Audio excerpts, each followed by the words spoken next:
Assalamualaikum warahmatullahi wabarakatuh. Apa kabar anak soleh dan soleha? Semoga dalam keadaan sehat ya. Semoga Allah subhanahu wa ta'ala senantiasa memberikan kita kesehatan dimanapun kita berada. Baiklah anak soleh dan soleha, pada video kali ini Bapak akan membahas materi kita yang selanjutnya, yaitu Allah Maha Pencipta.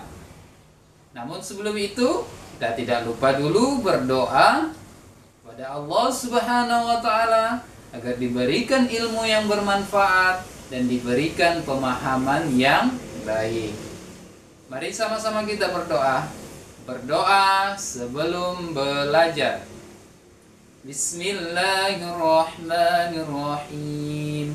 Raditu billahi rabba wa bil islami dina wa bi muhammadin nabiyyan wa rasula rabbi zidna ilman warzuqna fahman amin ya rabbal alamin. Baiklah, kita mulai pembelajaran ini dengan sama-sama melafazkan basmalah. Bismillahirrahmanirrahim. Baiklah anak soleh dan soleha, pada materi ini kita akan lanjutkan bab yang ketiga tentang Allah Maha Pencipta. Namun sebelum itu, Bapak ingin bertanya dulu kepada anak soleh dan soleha. Pencipta, pernahkah kalian melihat gambar ini? Ayo, siapakah yang menciptakan ini semua? Ya, betul. Yang menciptakan ini semua adalah Allah Subhanahu wa Ta'ala. Lalu, bagaimana Allah Subhanahu wa Ta'ala menciptakan ini semua? Apakah dia dibantu orang lain? Ataukah dengan kehendak dirinya sendiri? Ya, semua itu Allah ciptakan dengan sendirinya tanpa dibantu orang lain.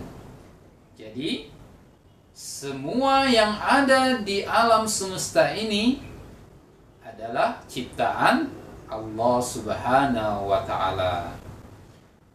Coba kita lihat diri kita. Ada kepala, ada mata, ada mulut, ada tangan, serta ada kaki. Semua yang ada dalam anggota tubuh kita ini adalah ciptaan Allah Subhanahu wa Ta'ala.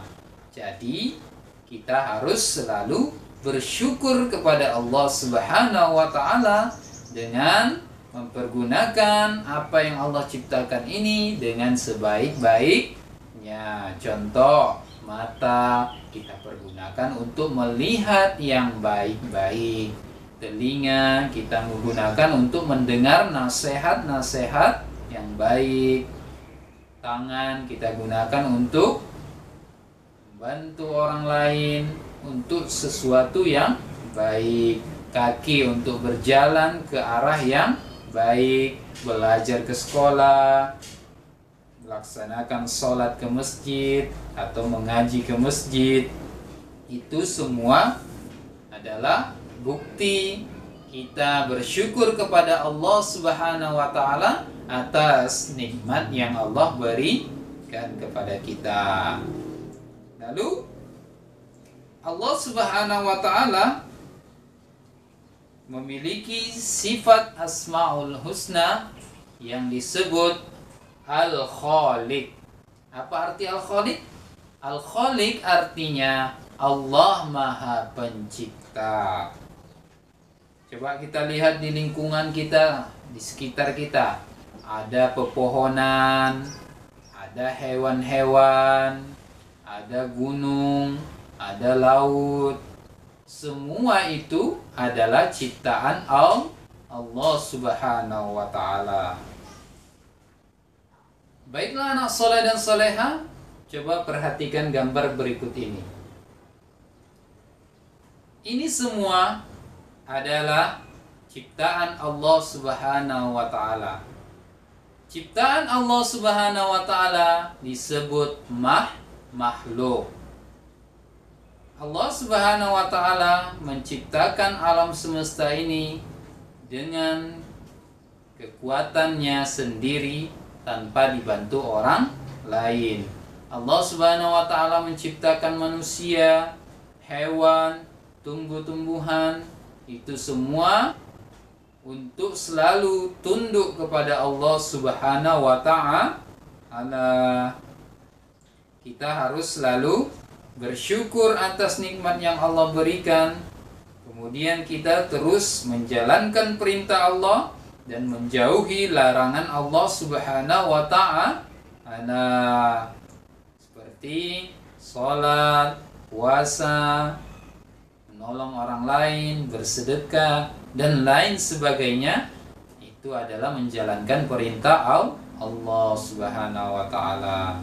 Dan kita juga dilarang untuk melaksanakan apa yang Allah larang, seperti tidak sholat, malas belajar, tidak menjaga kebersihan, terus mencuri, berbohong, dan lain sebagainya yang Allah larang. Itu kita tidak boleh laksanakan.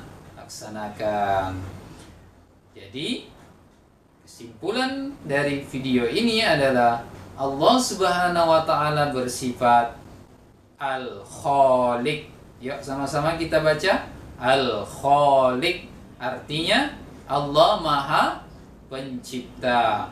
Allah yang menciptakan kita semua. Gunung, bukit, pemandangan, laut, dan planet-planet lainnya, matahari, bulan, semua adalah ciptaan Allah Subhanahu wa taala, termasuk kita yang ada di dunia ini, manusia, hewan, dan tumbuh-tumbuhan.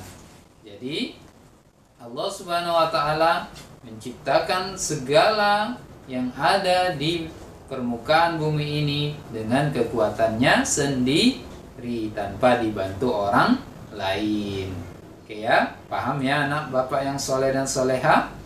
Sekarang bapak akan berikan tugas kepada anak bapak, yaitu coba sebutkan ciptaan-ciptaan Allah di darat, di laut, dan di langit. Oke ya, minimal 3 contoh. 3 contoh ciptaan Allah di laut, 3 contoh ciptaan Allah di darat, 3 contoh ciptaan Allah di langit. Oke ya, nanti jawabannya silahkan dikirim melalui WhatsApp. Oke, anak bapak yang soleh dan soleha, mungkin itulah video kita dan materi kita hari ini. Terima kasih atas segala perhatian. Mohon maaf atas segala kekurangan. Kita tutup dengan melafazkan hamdalah. Alhamdulillahirabbil alamin. Baiklah anak bapak yang soleh soleha, silahkan dikerjakan tugasnya. Dan jangan lupa jaga kesehatan dan terus berdoa kepada Allah Subhanahu wa taala agar segera Allah angkat virus ini, agar kita bisa kembali belajar seperti biasa di sekolah. Amin ya rabbal alamin. Baik, demikianlah. Assalamualaikum warahmatullahi wabarakatuh.